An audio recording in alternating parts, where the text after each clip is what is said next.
Pensé que Devil May Cry era un simple juego de acción, pero no estaba preparado para lo raro que se pone. Es una saga que siempre quise jugar, pero por alguna razón nunca lo hice. Así que ahora con 26 años decidí probar el primero y ver qué tan bien envejeció. El juego comienza contándonos su historia. Mientras un demonio baila de fondo de una forma bastante extraña, nos explican que hace 2000 años hubo una guerra entre el mundo humano y el inframundo. Y en medio de ese conflicto, uno de los demonios decidió cambiar de bando y enfrentarse solo a toda una legión. Su nombre era Sparda. Sparda terminaría protegiendo el mundo humano y convirtiéndose en una figura legendaria: el Caballero Oscuro. Después de ese contexto, el juego pasa a una cinemática donde aparece una mujer vestida de negro cayendo del cielo, con gafas de sol.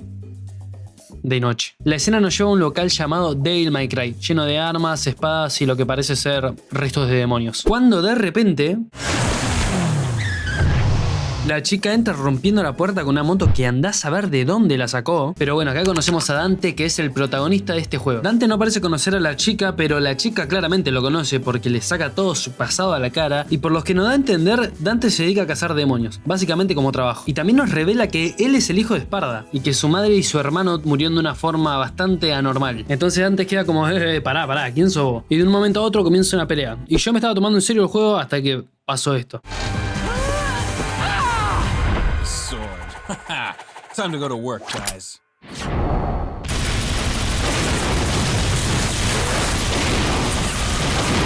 Que se ve épico, pero quedé como, what the fuck, ¿qué estoy jugando? Con todo esto el juego deja bastante en claro que Dante no es exactamente un humano y que su trabajo como cazador de demonios no es ninguna coincidencia. Dante decide no disparar y escucharla. La situación se calma y ahí es cuando ella finalmente revela su nombre: Trish. Trish se quita las gafas y Dante nota algo extraño. Le resulta familiar. Seguido de eso nos muestran una foto enmarcada, pero no queda claro por qué. A continuación el juego nos muestra otra cinemática. Esta vez el tono cambia bastante. Trish nos cuenta que Mundus, el emperador del inframundo, resucitó hace 20 años y desde ese entonces está preparando su regreso. Su objetivo es claro: dominar el mundo.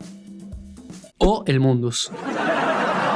Y para lograrlo se encuentra en una isla donde planea abrir un portal entre ambos mundos, la isla Mallet, el lugar donde va a transcurrir todo el juego. Acá por fin el juego te deja tomar el control de Dante. Apenas avanzamos unos metros encontramos una gema amarilla, la cual funciona para revivir en el juego. Continuamos avanzando hacia el castillo y una vez dentro el juego empieza a mostrar cómo funciona realmente. Hay varias puertas bloqueadas, cada una con requisitos distintos, algunas necesitan gemas rojas, otras llaves y otras simplemente no se pueden abrir todavía. Desde el principio queda claro que no es solo avanzar, sino entender cómo moverte por el lugar. Mientras exploraba encontré distintos objetos, como gemas azules que aumentan la vida, lo que explica por qué la barra de vida va creciendo a lo largo del video. También aparece una especie de estatua que funciona como tienda donde puedes comprar mejoras. Todo bastante normal, hasta que deja de serlo. En una de las salas se encuentra una especie de títere sosteniendo una llave, se la saco sin problema, pero apenas intento irme cobra vida y empieza a atacarme. Algo que el juego va a repetir muchas veces, pero ya vamos a hablar de eso. Después volví a una de las puertas que estaban cerradas y logro avanzar llegando a una sala bastante particular, con una avioneta en medio.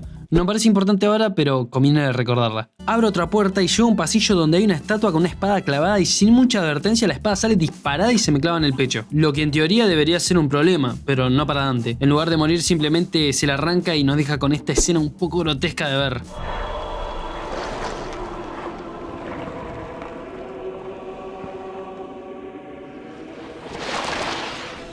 Y por alguna razón se pone a bailar, y así es como consigo a Alastor, una espada que nos va a acompañar durante el resto del juego. Después de seguir explorando el castillo consigo la llave de un patio lleno de títeres, y tras dar algunas vueltas bastante innecesarias por el mapa, encuentro el bastón del juicio, que me permite avanzar por una de las salas bloqueadas. Esa zona se siente bastante extraña, con pilares que parecen estar vivos, y es ahí donde encuentro el orgullo del león, un objeto que nos va a servir más adelante, pero antes de poder irme, aparece el primer jefe del juego: Phantom, una especie de híbrido entre tarántula y escorpión enviado por Mundus para detener a Dante. No resulta especialmente difícil, aunque sí deja claro que van a ser jefes bastante más agresivos que los enemigos normales. Después de derrotarlo vuelvo al patio y uso el orgullo del león para liberar a un lobo sombra, que termina siendo mucho más complicado de lo esperado, principalmente porque me doy cuenta tarde de que solo recibe daño efectivo de las balas. Literalmente estuve como 30 minutos con ese bicho. Tras derrotarlo avanzo hasta una habitación donde coloco a Alastor en una estatua y obtengo un nuevo objeto que otra vez el juego guarda para más adelante. Pero lo realmente importante pasa en esa misma sala. En el espejo, el reflejo de Dante cobra vida y se transforma en Neloangelo, uno de los demonios más poderosos al servicio de Mundus. La pelea es bastante intensa y por momentos parece que está a punto de derrotarnos, pero al ver el collar que llevamos se detiene y sin mucha explicación se retira.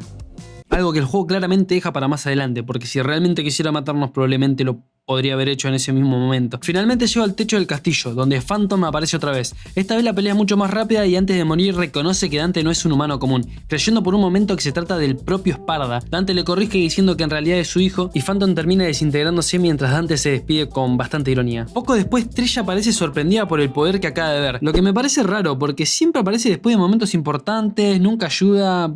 Pero bueno, después de esto consigo un tridente que termina funcionando como llave en uno de los mecanismos del castillo y tras activar varias de estas estructuras logro abrir una nueva salida. En el camino también encuentro una lanzagranada que resulta bastante útil. Finalmente consigo salir del castillo y en ese momento el puente se eleva dejándome sin vuelta atrás. A partir de este punto el juego empieza a avanzar hacia la siguiente zona. Después de eso aparecen unos nuevos enemigos con un poco más de complejidad pero nada especialmente preocupante. Tras una pequeña sección de plataformeo que me costó bastante más de lo esperado, consigo los Ifrit, unos guantes de fuego que desbloquean una nueva forma de combatir. Los pruebo un poco contra los enemigos de la zona y el cambio se siente bastante. Al volver por donde vine me encuentro con Grifón, un pájaro demoníaco y sirviente de Mundus capaz de controlar el viento y los reempálagos. Este combate resulta un poco más difícil y bastante más interesante, aunque la cámara fija lo vuelve un poco tedioso. Después de derrotarlo simplemente se retira. Continúo avanzando por la zona hasta encontrar un cáliz que al sacarlo de su lugar se cierran las puertas y comienza otro combate contra Neloangelo. Esta vez la pelea es mucho más agresiva y bastante más intensa que la anterior. Logramos vencerlo pero nuevamente se retira. Y acá yo me quedé como loco, ¿por qué se van todos y después vuelven y después se van y después vuelven? Coloco el cáliz donde iba originalmente y eso desbloquea el acceso a la siguiente zona del juego. Llegamos a un barco y acá usamos por primera vez la mecánica de nadar. Que no sé a quién se le ocurrió esta parte del juego, pero ojalá que lo despidan. Realmente la mecánica de nadar es malísima, pero bueno, es un juego del 2001, no puedo pedir mucho. Después de un rato logro ingresar al barco por fin y sigo avanzando por su interior, enfrento nuevamente a los mismos enemigos hasta conseguir un arpón, que yo pensaba que iba a ser un arma tipo lanza, pero en este juego básicamente es una metralleta submarina. Continúo avanzando hasta llegar a la parte superior del barco y después de desbloquear una puerta, vuelve a aparecer Grifón, claramente funcionando como otro jefe recurrente. Y esta pelea de verdad que fue horrible, no solo por la cámara fija, sino porque Grifón lanza una especie de mantarraya eléctrica que desaparece de la pantalla y vuelve directamente hacia Dante y... Sumémosle que Grifón es tan grande que ni siquiera entra en el plano, así que terminás peleando más contra la cámara que contra el mismo jefe. No, de verdad, si tuviera que calificar esta pelea le doy un 0. Horrenda. Pero bueno, entro a la puerta que desbloqueé antes y encuentro el bastón de Hermes, que nos va a servir más adelante, como todo en este juego. Al retirarlo de su lugar, el barco se inunda y otra vez a nadar y a escapar del barco. Y una vez fuera llegamos a una zona llena de trampas y enemigos bastante más agresivas que las anteriores. Avanzamos un poco y me doy cuenta que volvimos al lugar donde peleamos por primera vez con Grifón. Pero ahora podemos entrar a una puerta que antes estaba cerrada y esa puerta nos lleva al Coliseo, donde otra vez vamos a pelear contra Grifón. Pero esta vez la pelea resulta más interesante, principalmente porque el escenario es mucho más amplio, pero la cámara fija sigue haciendo de las suyas y complica bastante más de lo necesario. Porque sinceramente, ¿qué se supone que tengo que hacer en este caso?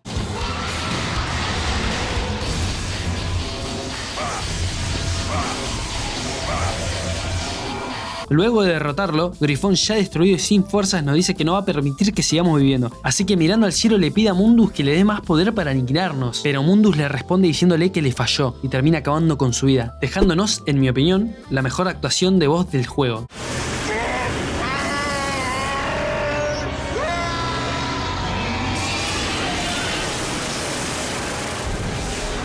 En esta cinemática vemos a un Dante mucho más enojado, principalmente porque Mundus decide eliminar a sus propios sirvientes sin dudarlo, y ahí es cuando Dante deja clara su postura. Cree que Mundus es el responsable de la muerte de su madre y también de su hermano, así que Dante jura venganza en nombre de su padre, con esta escena un poco cliché.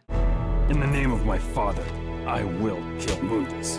Bajamos el puente del castillo e ingresamos nuevamente, y por alguna razón todo se ve mucho más oscuro y tétrico que antes. También aparecen nuevos enemigos, que parecen estar hechos de electricidad, aunque no resultan especialmente difíciles. Seguimos avanzando por zonas que ya habíamos explorado hasta llegar nuevamente a la sala donde tuvimos nuestro primer combate contra Phantom. Pero esta vez aparece un nuevo jefe, Nightmare, un demonio y arma biológica creada por Mundus, y claramente pensado como una de sus armas principales. Comenzamos a pelear contra él, pero enseguida nos absorbe y nos lleva a una especie de dimensión alternativa, donde vamos a volver a pelear con jefes que ya habíamos derrotado, aunque con mucha menos vida. Una vez lo vencemos, regresamos al combate principal, procurando esta vez que Nightmare no vuelva a absorbernos. A pesar de ser un jefe importante, no resulta demasiado complicado. El combate básicamente consiste en activar unos sellos de la sala y cuando se cargan, atacar al núcleo que aparece en el cuerpo de Nightmare. Luego de vencerlo, colocamos el bastón de Hermes en su lugar y al colocarlo se abren dos portales que me recuerdan mucho a los del Super Mario 64. Atravieso el primero y llego a una versión bastante extraña del castillo, como si fuera el mismo lugar pero distorsionado. Encuentro otro portal del Mario que me lleva como una especie especie de arena cerrada donde tengo que pelear contra dos enemigos que sin ser jefes resultan bastante más complicados que los anteriores. Después de derrotarlos cruzo la puerta que estaban protegiendo y siendo sinceros a esta altura del juego ya no tengo ni idea en qué parte del castillo estoy. Pero sigo avanzando, peleando contra enemigos y resolviendo algunos puzzles bastante simples como el del dragón con el mercurio que termina dándome acceso a una nueva sala y al entrar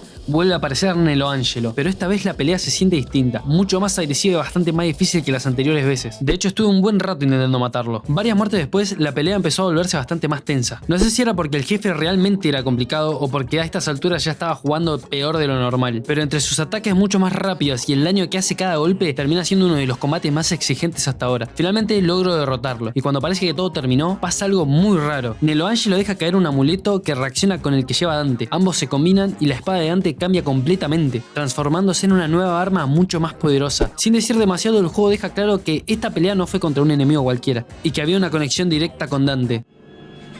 Virgin, Dante, happy birthday. Wow! I want chocolate! No, I want chocolate! Sin decir mucho más, la escena termina y el juego nos empuja hacia el tramo final, pero antes de avanzar, el juego deja caer algo bastante importante. Vemos a Trish hablando directamente con Mundus, y es ahí cuando queda claro que en realidad todo este tiempo estuvo trabajando para él. Básicamente Dante fue llevado a la isla como parte de un plan. Y aunque el juego todavía no lo explica demasiado, sí deja claro que Trish nunca estuvo realmente de nuestro lado. Luego de esto conseguimos el huevo filosofal, que tenemos que quemar nuevamente en el patio. Y mientras eso sucede, aparece Nightmare otra vez. Una vez lo derrotamos, el huevo se transforma en un elixir que sirve para romper el hechizo del espejo de donde salió Nelo Angelo. Lo atravesamos y llegamos a una realidad paralela mucho más demoníaca que el castillo. Ahí conseguimos la piedra filosofal, aunque al tomarla aparecen estos enemigos bastante raros, que en mi opinión están bastante facheros. No son especialmente difíciles, pero sí obligan a pelear un poco más en serio. Con la piedra filosofal finalmente logramos acceder al inframundo, y apenas entramos vemos a Trish pidiendo ayuda. Dante, help me! Trish! Dante corre hacia ella, pero antes de llegar aparece una presencia demoníaca, algo que en teoría debería ser nuevo, pero es Nightmare otra vez. Que esto es algo que no me gustó mucho del juego, que repite mucho los jefes y los enemigos, pero bueno, es un juego del 2001, como dije antes, tampoco puedo pedir demasiado. Cuando estamos a punto de derrotar a Nightmare, Trish nos lanza un rayo por la espalda dejándonos completamente expuestos. You fool! You're so easy. Trish! You? You should know better than to trust a stranger. Your presence has become a hindrance to my master's bloody scheme. Now die! La pelea contra Nightmare continúa y finalmente lo derrotamos. Pero antes de desaparecer, lanza un último ataque descontrolado destruyendo parte de la sala. Uno de los pilares cae directamente sobre Trish y es Dante quien termina salvándola en el último segundo. Que what the fuck. Acaba de tratar de matarte y vos le salvás la vida. Dante le dice que únicamente la salvó porque es igual a su madre, pero que no quiere volver a verla. Y esto conecta directamente con el momento del inicio, cuando ya nos habían insinuado que Trish le resultaba familiar. Continuamos avanzando, peleando contra enemigos y haciendo un poco de parkour, hasta que llegamos a una puerta que claramente marca la zona final del juego. Entramos y por fin nos encontramos con Mundus, el cual dice que, una vez más, va a enfrentarse a un Esparda, pero que esta vez el resultado va a ser el mismo, dándonos a entender que fue él quien acabó con el padre de Dante. Acto seguido vemos a Trish atada sobre una especie de estructura. Dante se gira para verla y en ese momento Mundus aprovecha para lanzarnos unos rayos rojos. Parece el final. Dante queda completamente expuesto y Mundus se prepara para darle el golpe de gracia, pero justo antes de impactar, Trish se interpone, sacrificándose para salvar a Dante. Trish recibe el ataque completo y cae frente a Dante, y ahí es cuando Dante cambia completamente. Visiblemente enojado, desvía uno de los rayos de Mundus solo con la mirada. Épico. Después de una farmeada de aura legendaria, Dante le exige a Mundus que muestre su verdadera forma, y ahí es cuando Mundus deja de ser una estatua para seguir siendo una estatua. Mundus nos transporta al espacio y nos revela que fue él quien creó a Trish dándole la forma de la madre de Dante, lo que obviamente lo hace enojar todavía más. Dante revela su verdadera forma y comienza una batalla bastante rara, porque Mundus empieza a tirar con de todo: rayos, piedras, bolas de fuego, más rayos, y por alguna razón Dante lanza dragones. Literalmente acá yo ya no entendía nada. Llegamos a su segunda fase. Ahora estamos en lo que parece ser un volcán, donde Mundus pelea acompañado por un dragón de lava. Finalmente logramos derrotarlo y Mundus se eleva hacia el cielo mientras se desintegra. Después de eso volvemos con Trish y vemos a un Dante notablemente afectado por su muerte, y el juego nos regala esta escena bastante melodramática de Dante llorando.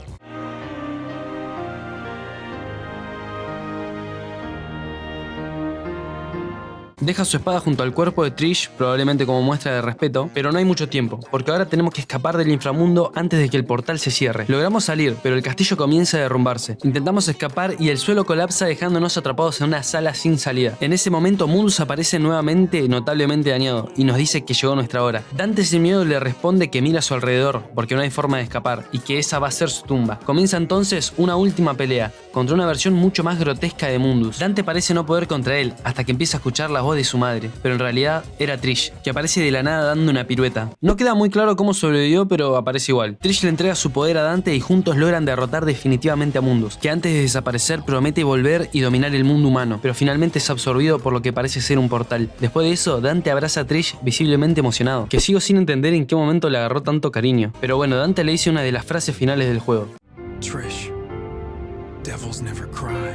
Un poco cursi, si me preguntan a mí. Después de eso parece que ambos van a morir aplastados, pero en realidad lo que aparece es la avioneta. ¿Se acuerdan que les dije que no se olviden de ella? Bueno, era por esto. Con los disparos de la avioneta abren un hueco en la pared y comienza una escapada bastante surrealista de la isla. Todo explota a su alrededor mientras intentan salir antes de que el lugar colapse por completo. Finalmente logran escapar y volvemos a la normalidad. El local deja de llamarse Devil May Cry y pasa a llamarse Devil Never Cry, mostrándonos que Dante y Trish ahora trabajan juntos. Y así termina el juego. Dando mi opinión sobre qué me pareció, me gustó mucho. Siento que si lo hubiese jugado en su momento me hubiese divertido, porque es obvio que el sistema de combate ya quedó medio antiguo, pero es completamente jugable y disfrutable. Eso sí, la historia es una frutada de manual. Este video me llevó mucho trabajo hacerlo, así que si te gustó, hacémelo saber con un like y un comentario y suscríbete para que siga subiendo más videos de este tipo. Adeus.